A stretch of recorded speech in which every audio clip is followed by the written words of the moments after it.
इल्लल्लाह, नहीं है कोई खुदा सिवा अल्लाह के। और कुरान में अल्लाह क्या बोल रहा, इय्या का और अभी तो रुको, क्लाइमैक्स अभी बाकी है। नाबुदु इय्या का नस्तईन, तुम मेरी इबादत करो, मुझे मानो। मुझे कहां से मिल रहा? आर्टिकल 25 से मिल रहा है। मुझे कहां से मिल रहा है? Liberty of thought, expression, belief, faith and worship से मिल रहा है। तो इसको जोड़ना ये बहुत ही खतरनाक होगा। और हमारे मदर इंडिया के नजरिए को मुस्तरद किया बाबा साहब ने।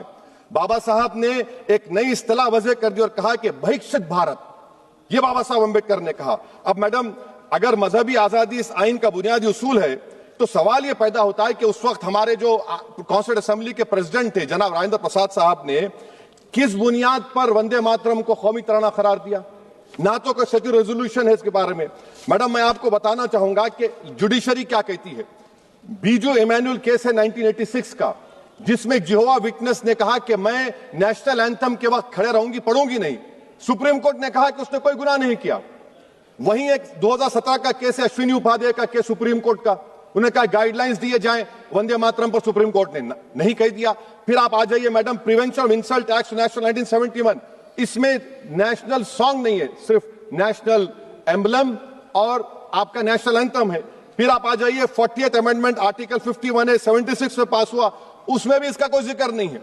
मैडम, मैं आपके सामने बताना चाहूंगा कि हमारा भारत एक, इसका मजमुआ क्या है? इसमें हिंदू है, मुसलमान है, सिख है, ईसाई है, जैन है, एथिस्ट है, मेहनतकश है, किसान, गरीब, मजलूम और दलित है। मगर अगर जो तकारीर आज हमने यहां पर सुनी और बाहर जो सुनते हैं, अगर भारत को देवी कहने और उसके आगे सजदा करने, तो दरअसल कौम परस्ती को, वतन से मोहब्बत को मजहब में तब्दील कर रहे। और फिर यहां पर बोल रहे कि अगर भारत में रहना है तो वंदे मातरम गाना पड़ेगा। भाई, ये तो संविधान के खिलाफ है, सुप्रीम कोर्ट के जजमेंट के खिलाफ है। अगर वंदे मातरम मैडम कौमियत का मियार है तो फिर सवाल यह है कि हसरत मोहानी की कौमियत क्या थी जिसने इनकलाब जिंदाबाद का नारा दिया? अगर यूसुफ मेहरली ने quit India Simon go back का नारा दिया तो उसकी कौमियत क्या थी? अगर हैदराबाद से मौलवी अलाउद्दीन जो मक्का मस्जिद का पहला मुजरिम है काला पानी में, और तूबेबाज खान जो मारकर लाश को लटका दिया गया था हैदराबाद में 8 दिन तक, उसकी कौमियत क्या थी? अगर इनायतुल्लाह काफी जो जिहाद का फतवा अंग्रेजों के खिलाफ दिया मुरादाबाद में, जब उनको 2 दिन में फांसी की सजा दी गई, और जब फांसी की सजा के ऊपर जा रहे हैं तो इनायतुल्लाह मौलाना काफी की जबान पर क्या था? वो रसूलुल्लाह हमारे प्रॉफिट की नात पढ़ रहे थे। क्या पढ़ रहे थे? कोई गुल बाकी रहेगा ना चमन रह जाएगा, पर रसूलुल्लाह का दीन हसन रह जाएगा। तो उनकी कौमियत क्या थी? माल्टा की जेल में महमूद उल हसन, हुसैन अहमद मदनी 6 महीने माल्टा की जेल की ग्राउंड में पड़े रहे, उनकी कौमियत क्या थी?